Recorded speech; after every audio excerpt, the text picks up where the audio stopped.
주의 영이 함께함이라. 아멘. 요한복음 16장 1절에서 15절 말씀입니다.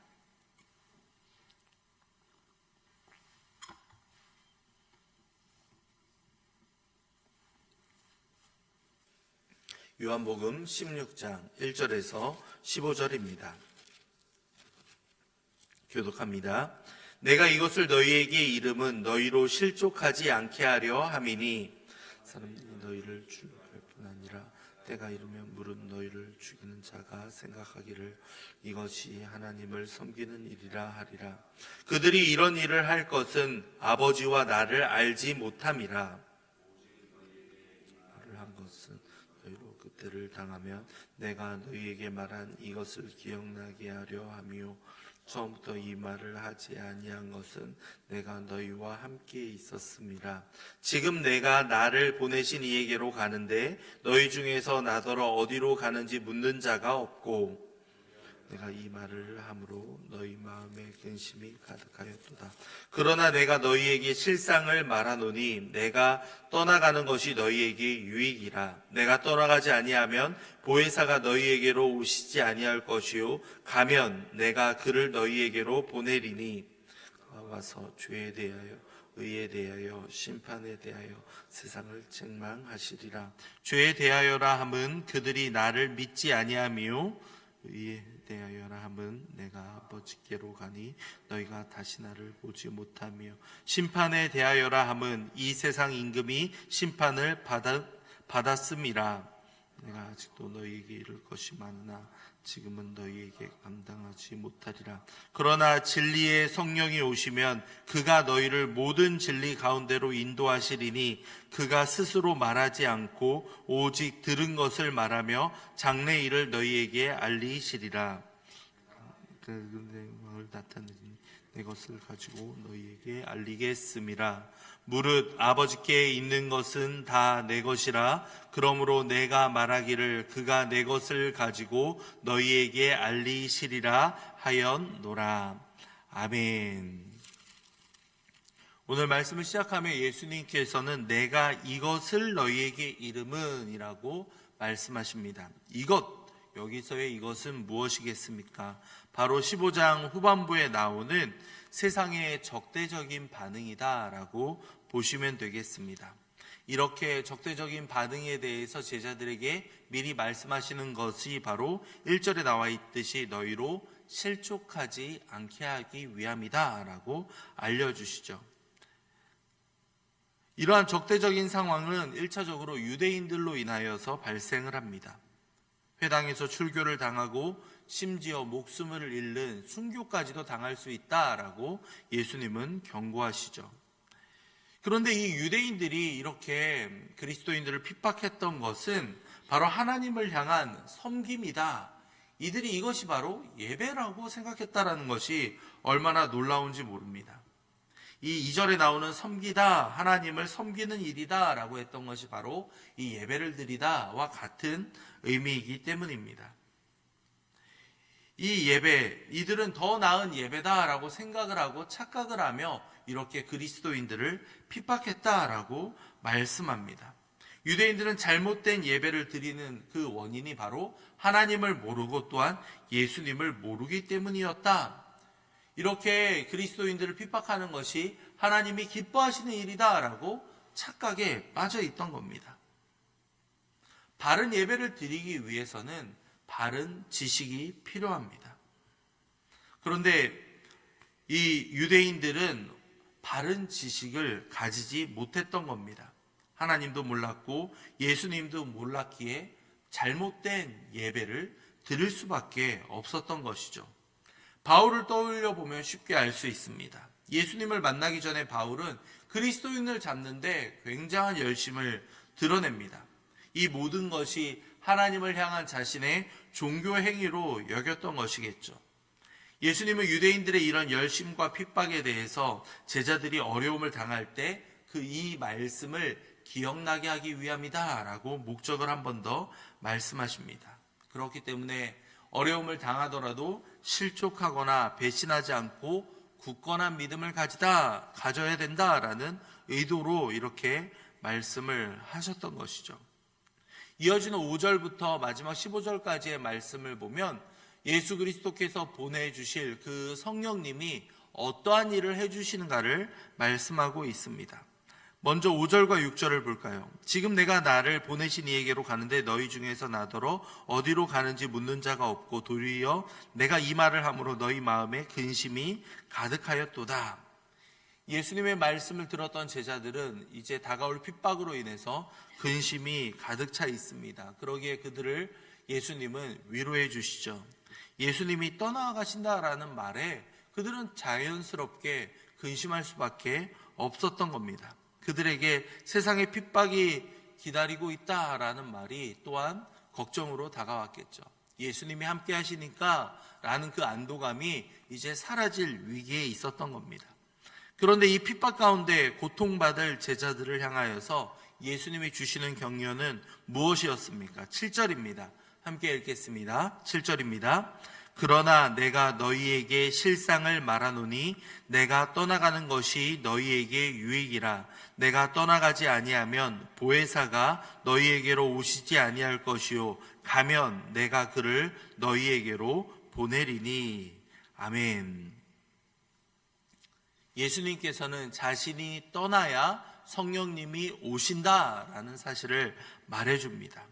유익이다라는 표현이 요한복음에 여러 번 등장을 하는데 여기에서의 유익은 여러 가지 의미를 가지고 있습니다. 바로 예수님의 죽으심이 가지고 오는 유익을 말해주고 있고, 또한 이 유익을 통하여서 하나님의 자녀가 유대인들을 넘어서서 온 열방을 향해서 퍼져가는 유익을 말해주고 있습니다. 그뿐일까요? 예수님의 죽으심이 하나님의 자녀들의 모든 죄를 용서해 주시는 그러한 유익과 새로운 공동체를 만들어가는 유익으로 이어진다라는 것을 알게 됩니다. 그뿐일까요? 성령님이 오심으로 말미암아 이 성령님을 통하여서 여러 가지 기쁨의 주님이 오신다라고 말씀하고 있습니다. 예수님의 떠나심이 당장에는 죽음을 의미하기 때문에 슬픔을 가져올지 모르나 이로 인하여서 성령님이 오시는 그러한 시작점이 된다라는 것을 말해주는 것이겠죠. 이 성령님이 오셔서 하시는 행동은 또한 놀랍게도 말씀을 하신다라고 알려주고 있습니다. 8절입니다. 그가 와서 죄에 대하여, 의에 대하여, 심판에 대하여 세상을 책망하시리라. 이 책망하다라는 의미는 법정에서 죄인의 잘못을 드러낸다라는 의미를 가지고 있습니다. 성령님의 책망하심으로 말미암아 죄인들이 자신의 죄가 드러남으로 부끄러움을 여긴다라는 의미를 가지고 있는 것이죠. 그렇기 때문에 제자들은 예수님이 가시는 것 때문에 더 이상은 근심할 필요가 없다라는 것을 다시 한번 알려주시는 겁니다. 예수님에 대하여 3번이나 죄가 없다라고 언급하는 빌라도의 선언이나 이러한 대조를 이루고 있다라는 것을 알게 됩니다. 죄에 대하여, 의에 대하여, 심판에 대하여 성령님이 역사하신다라고 말씀하는 것이죠. 보혜사 성령님은 세상의 죄를 책망하시고 그들을 의와 심판을 통하여서 잘못된 것을 드러내신다라고 말씀하고 있습니다. 보혜사 성령님은 또한 예수님을 믿지 않는 세상의 죄를 책망하신다라고 말씀하고 있죠. 죄에 대하여라 함은 그들이 나를 믿지 아니하며라고 말씀합니다. 이 죄라는 것은 무엇입니까? 바로 하나님이 보내신 예수 그리스도를 믿지 않은 것, 이것이 바로 죄다라고 말씀하고 있는 겁니다. 보낸 분을 영접해야 되는데 그분을 외면한 것이 바로 죄였다라고 말씀하는 겁니다. 이 불신이며 영적인 무지가 결국에는 그들이 가지고 있는 죄이다라고 말씀하고 있습니다.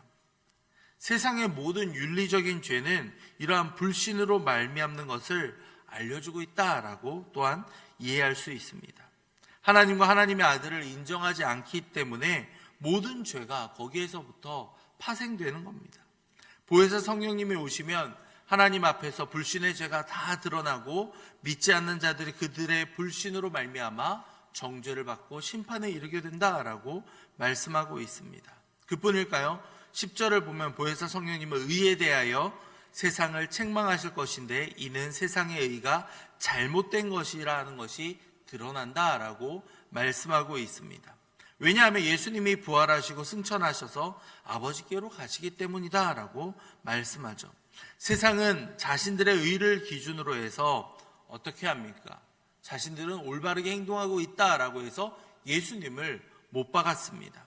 그렇지만 예수님은 부활하시고 승천하심을 통해서 세상이 말하는 의가 잘못되었고 그분이 바로 진정으로 의로운 분이시다라는 것을 증명해 내셨던 겁니다.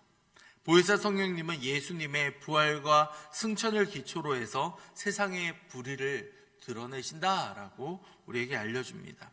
마지막으로 보혜사 성령님은 세상의 심판을 책망할 것인데 바로 세상의 심판이 잘못되었기 때문이다라는 겁니다. 11절입니다. 심판에 대하여라 함은 이 세상 임금이 심판을 받았음이라 라고 말씀하고 있죠. 예수님의 부활과 승천은 세상의 의가 잘못된 것임을 증명함과 동시에 그들의 심판도 잘못될 수 있다라는 것을 말해줍니다. 그들의 잘못된 심판은 세상의 임금이 바로 마귀의 심판이었다라는 것을 알려줍니다. 예수님의 십자가는 예수님이 심판받은 것처럼 보일지 모릅니다. 하지만 결국에는 마귀가 심판받은 것이다 라는 것을 알게 됩니다. 이 세상 임금에 대한 심판이 이제 원어를 보면 완료형으로 나와 있는데 이것은 확실한 미래를 가리킨다라고 보시면 되겠습니다. 반드시 심판을 받는다라는 의미라는 것이죠. 불신자들의 심판 또한 요한복음에서는 완료형으로 기록되어서 불신자들 역시도 반드시 심판을 받는다라고 말씀하고 있습니다. 예수님의 십자가가 마귀에 대한 심판을 의미하기 때문에 보혜사 성령님의 입장에서는 이 요한복음을 읽는 이들로 하여금 또한 십자가의 사건에 대해서 깨닫게 해주시기 위한 목적으로 이렇게 기록을 하고 있던 겁니다. 그렇기 때문에 핍박 가운데 있는 예수 그리스도의 제자들이나 혹은 우리들이라 하더라도 이 보혜사 성령님을 의지함으로 말미암아 세상을 담대히 살아가야 한다라는 권면의 말씀이라고 보시면 되겠습니다. 핍박을 당하고 심지어 세상의 왜곡된 판결로 인해서 법정에 서며 또한 그 난해한 상황 가운데 있다 할지라도 성령이 진실한 판단을 결국에는 내리신다라는 마음을 가지고 우리는 그 고난을 이겨가야 한다는 겁니다. 성령 하나님께서 밝히시는 세상의 잘못이 결국에는 하나님의 최후의 심판 때에 우리를 변호해 주신다, 우리를 보호하고 지켜주신다라는 것을 우리는 다시 한번 알게 됩니다. 예수 그리스도의 십자가와 부활을 통해 세상의 잘못이 이미 분명히 드러났습니다. 그러기에 예수 그리스도의 제자들은 우리들은 믿음으로 이 땅에서의 환난을 이겨가야 되겠습니다. 예수님의 승리와 이것이 우리의 삶 가운데 임하고 있음을 우리는 믿음으로 살아가야 하겠습니다. 마지막으로 13절부터 15절까지의 말씀을 보면 진리의 영이신 보혜사 성령님이 또 다른 역할로 제자들을 진리로 인도하신다라고 말씀하고 있는데요. 모든 진리로 인도해 주신다 라고 말씀하고 있습니다.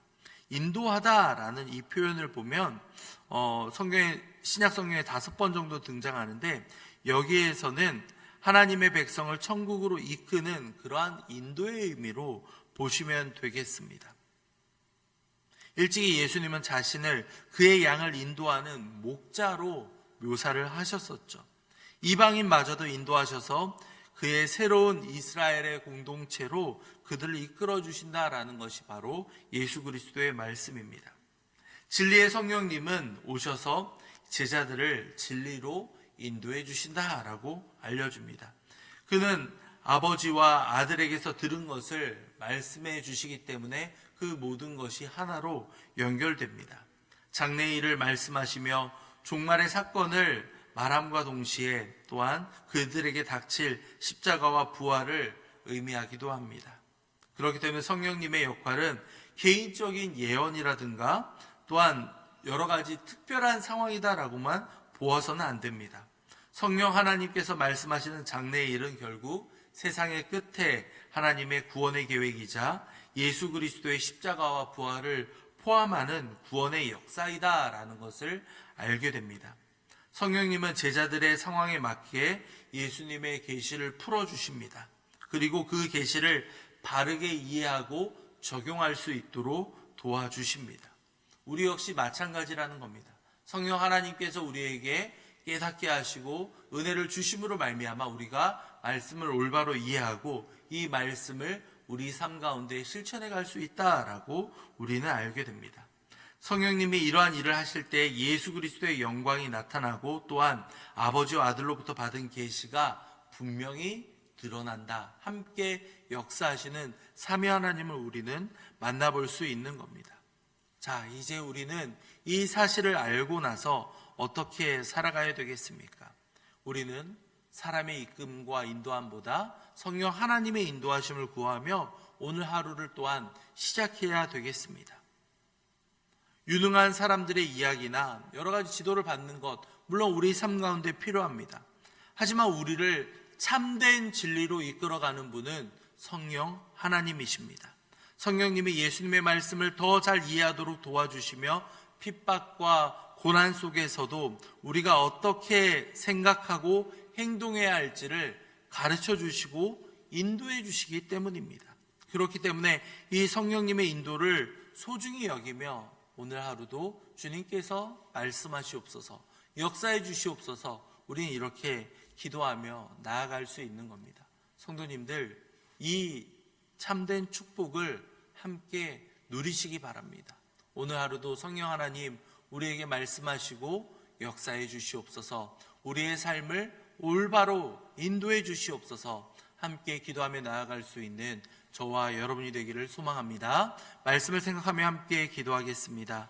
기도할 때 주님, 오늘 말씀하여 주시고 우리를 인도해 주시옵소서, 이끌어 주시옵소서, 함께 기도하시기 바랍니다. 그 인도하심에 따라 우리가 한 걸음 한 걸음 걸어갈 수 있도록 아버지 도와주시옵소서. 함께 기도하겠습니다. 다음 주부터 시작되는 고난주간 특별 새벽 기도회를 통해서 함께 은혜를 경험하기 원하오니 우리가 기도하며 준비할 수 있도록 도와주시옵소서. 함께 기도하도록 하겠습니다. 이어서 오늘 있을 화요 전도팀을 위해서 함께 기도해 주시기 바랍니다. 복음을 들고 나아가는 발걸음 가운데 아버지께서 함께 역사해 주시며 예수 그리스도의 이름이 이 땅 가운데 이 교회 주변에 퍼져갈 수 있도록 우리 예일교회를 통하여서 하나님이 영광 받으실 수 있도록 아버지 도와주시옵소서. 화요 전도팀을 위해 함께 기도해 주시기 바랍니다. 또한 담임 목사님을 위해 기도할 때 우리 목사님 날마다 강건하게 붙잡아 주시며 성령 충만함을 더하여 주사 모든 사역을 능히 감당할 수 있도록 우리 목사님 굳게 붙잡아 주시옵소서. 함께 기도하신 이후에 각자 가지고 오신 기도 제목으로 기도하도록 하겠습니다. 기도하겠습니다. 사랑과 자비가